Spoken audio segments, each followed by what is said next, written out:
In this video, I'm going to show you a little bit about inserting objects onto your page.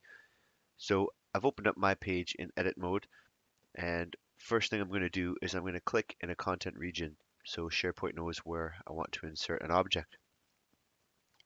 If I make sure that I have the Insert tab selected here, I can see that the objects that I have available to me. I can insert a table, and I will just put a 2 by 2 table here. And the first thing that you'll see once I've inserted an object, that another set of tabs appears here, which allow me to basically edit the properties of that particular object. So you can see these orange tabs are here for interacting with the page, and these light blue tabs here are for interacting with the object itself, so the table layout and the design. Once I click away from that object, you see those tabs disappear. I'm going to also insert a picture here, so I'll change over to the Insert tab. I'll insert a picture. Now I have the options here of choosing an image from my computer, from a web address anywhere on the internet, not usually recommended, or from somewhere within SharePoint if the image is already stored in SharePoint.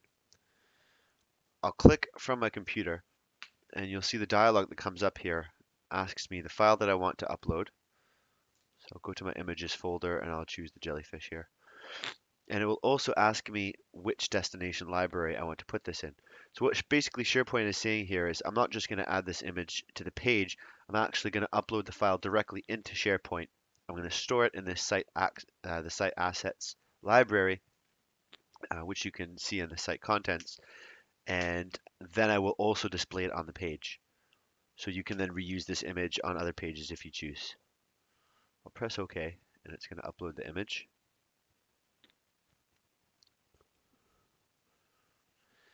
Now again, what you'll see now that it's uploaded the image, if I select the image, I get this purple tab, which is the image tab, and that allows me again to interact with the image object, and I can reduce the size, for example, to something a bit more reasonable,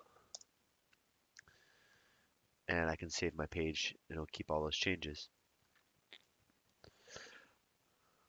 I also have the ability to upload a file or a video on audio.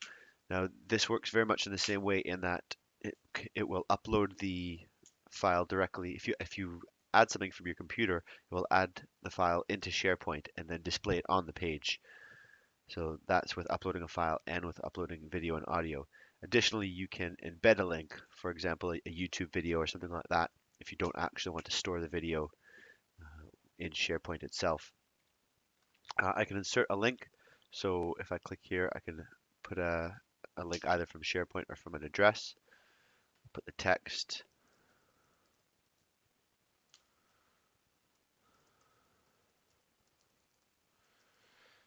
It will put that link on the screen.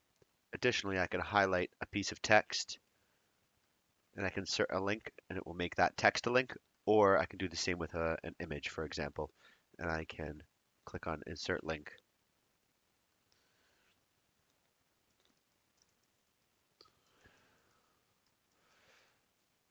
Oops, sorry.